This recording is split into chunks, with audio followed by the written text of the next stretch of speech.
I saw this one. William Shatner says his trip to space on Blue Origin felt like a funeral. It was among the strongest feelings of grief I have ever encountered. Quite a epiphany there. That's heavy. Yeah. It would be a fairly incredible experience, Will. You leave the planet, you're looking back at the planet. I mean, I'm sure you'd agree with that, no? Oh, yeah, definitely. And I'm not sure you could predict how you would feel in that circumstance. Definitely emotional. I would feel something. I think a lot of it depends on what stage you're at in your own life as well.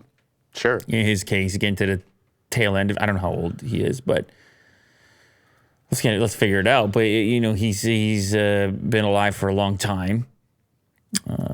91 years. Oh my God. Yeah. He's 91 years old. Yeah. Not bad. Yeah. He's going Blue Origin at 91. Wow. That's pretty cool. I also didn't know he was born in Montreal. So there you go. But anyway, so he goes up there and he wrote a book about it, I guess. The Star Trek actor went to space with Jeff Bezos' Blue Origin last October when he was 90. All I saw was death. It was among the strongest feelings of grief I have ever encountered. Going to space has proven to be a dark experience for William Shatner. In his new book, Boldly Go, Reflections on a Life of Awe and Wonder. I love the mystery of the universe, he wrote. All of that has thrilled me for years, but when I looked in the opposite direction into space, there was no mystery, no majestic awe to behold. All I saw was death. Cold, dark, black emptiness, unlike anything on Earth. My trip to space was supposed to be a celebration. Instead, it felt like a funeral. It was among the strongest feelings of grief I have ever encountered. The contrast between the vicious coldness of space and the warm nurturing of Earth below filled me with overwhelming sadness. I don't think this is the promotion that Bezos was hoping for these trips to space. It's like, Will, can you brighten up a little bit? He's like, tone it down, man. Yeah. All I see is death, thanks to Jeff. Everything I had thought was wrong. Everything I had expected to see was wrong. I had a different experience because I discovered that the beauty isn't out there, it's down here.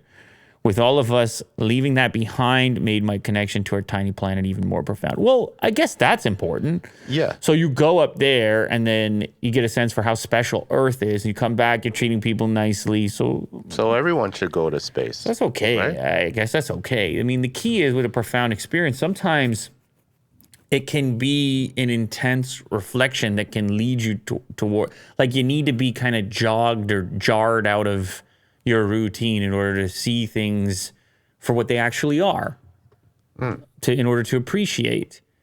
Like it can't be the regular day to day. You sometimes things can feel so normal that you lose sight of how amazing everyday things are.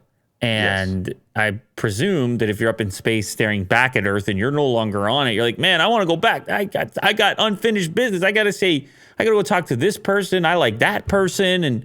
And, Earth is pretty beautiful, actually. Will.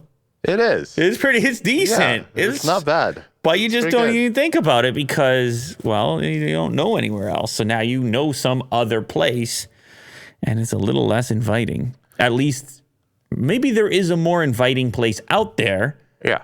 But when you're in the Blue Origin and you're just exiting here and it's quiet and you're just seeing blackness, cold, you're a long ways away from another inviting place. Yeah. So, but great insight. Good I mean, you're also, I think I really do believe that a big part of it is the point that you're at in life. So you go up there at 91 years old, you're going to reflect on your own life. You're going to reflect on appreciation for things. You're going to feel nostalgic for home and all the rest of it. Just appreciation. Yeah, it's just a different stage, right? And different personalities are going to feel it differently as well.